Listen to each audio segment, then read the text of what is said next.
NFL Training Camp Two-A-Days as we visit all 32 NFL camps to preview the upcoming season. Jacksonville Jaguars, 5-11, third in the AFC South.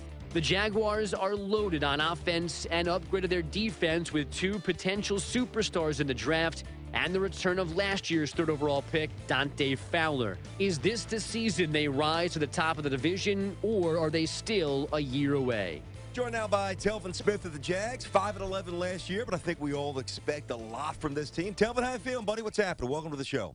I'm good. How's it going? That's going well, man. Expectations pretty good for your team, and I would imagine a bit stifling if they're not met. A little pressure this year. So how's it feel so far? What's the locker room like? What's the outlook going into the season? I would say we definitely feel, the energy that and the buzz that's going around. But in the locker room, I think more than anything, we're just focused. You know what I mean? Because we understand, like you said, this momentum or all this hype can be for us or against us. So right now, we just trying to go out, get this work, push one another. We know we have the talent. We know we have, all the keys that we need. We just got to go out and execute. Telvin, one of the positives on the defensive side of the ball is the youth. Dante Fowler, Jalen Ramsey, Miles Jack. How are those young guys looking and fitting in early on?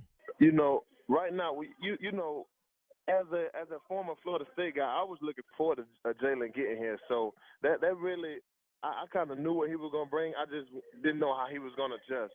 And he's done that real well. Just understanding what he has to do, understanding just the techniques and things that's being asked of him. And with Miles, is just, he's at that Mike backup position. So he's just taking on a lot of information. So, and he didn't even do the OTAs with us. So he's good for what he's at, but we just expecting a lot from him. So we just got to step up and be ready. But he's doing a great job so far. Both of them are out there just playing fast, and that's what we need. Everybody just running around playing fast. Joined by Telvin Smith of the Jaguars with us here on Tiki and Tierney, CBS Sports Radio. They're a terrific young linebacker. Obviously, the team made a big investment on the defense, and they had to. Not just in the draft, but also Malik Jackson got big money in free agency, Prince Amukamara, to Sean Gibson from the Browns. Is it easy to play fast, but you don't know everybody yet and what they do well? See, I've been in the league just going on my third year. But what I learned about guys in the league is guys know kind of what they expect from other guys. We brought Gip in here to stay over the top. You know what I mean? So we expect that from him, and that's what he's been doing. So I think it makes it easier when you can expect this from guys and they go out and that's what they do. You know what I mean? So it's not hard to go out and play with him because he understands that he got to stay over the top for me to cover over routes and things like that. So I think it all just mashed together, and we understand our situation and the things that we must do. So I think for everybody, kind of, let's get it right now. What do we need to do right now? And let's get it going. All right, we see your side of the ball and the pieces that you have in place, but this offense has had it for a couple of years now. What are you seeing on the offensive side? Blake Bortles took some steps last year. The receiving core is one of the best in all of football. You got to be excited about what the offense has in store. Listen, you can't forget about our running backs, man, because, with TJ and Chris Ivory, man, I'm telling you, you just can't. This is like one of those moments where you can't get too happy because on paper you see nothing but Pro Bowlers and all of this and great talent and things like that. But like I said, we got to put it together and we got to go out and execute. Those guys on offense though, they looking great. It seems like they're picking up and matter of fact taking a couple steps forward from what they were doing last year with Chris Ivory coming in, the two-headed monster in the backfield. It's just, like I said, we have all the pieces. It's just going to come down to execution and poise to see who are we as a team and where we really trying to go. Yeah, as a Jets fan, I know it's a big weapon, Ivory, down the stretch. You get a lead fourth quarter, 5 minutes to go, just feed them, 6, 7 straight times. Defense probably doesn't have to step back on the field. Exactly. Just like I said, if everything works out the way it's supposed to, we have the tools. We have everything we need. We just got to put it together, and that's gonna be the biggest thing. And that's done. Every week you learn something about your teammates and this game. So as we go, we're gonna see how it goes. Telvin, listening to you, I hear this enthusiasm that fans down there probably haven't heard in years. Do you feel like the fans, share that enthusiasm that you guys have internally? I'm gonna say, and and this is me just speaking honestly, how I feel. Jacksonville fans are great fans. They always come out and support even through the losing seasons and things that Jacksonville has had.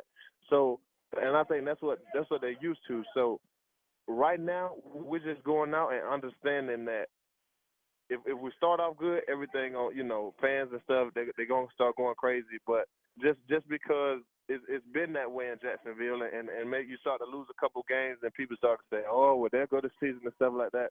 So I think they're kind of on the bubble a little bit. You know what I mean? I think they're on the bubble. Like they want to go hard, and everybody does have excitement because we do have the players and things like that.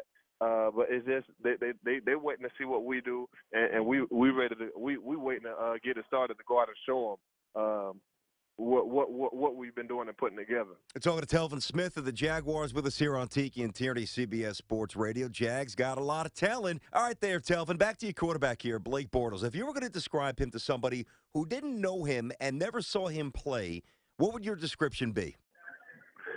Somebody who didn't know him and never saw him play, I would say Blake Bortles is a savvy, rough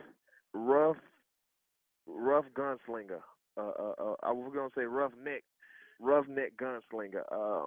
Because when you need him to come through, it seems like he's there to make that throw or to get those couple yards. Stand in the pocket strong at times and things like that. So. And he just understand things around him. So that's why I say he's savvy with how he plays and things like that. So, I'm looking forward to see him grow this season. I think we've embraced that. How everybody's trying to say that we're a young team and this. I think we embraced it, and we're running with it, and we're just trying to grow. So I think I'm just looking forward to see how he goes out and leads the offense. Taking a look at your division, it's always been the Colts. The Texans obviously won it last year at 9-7. But how do you guys start taking steps to compete in the division? Right now, and that's what's out there that if you really take a look at the division, all the teams have really tried to up their game a little bit and step up because it's time.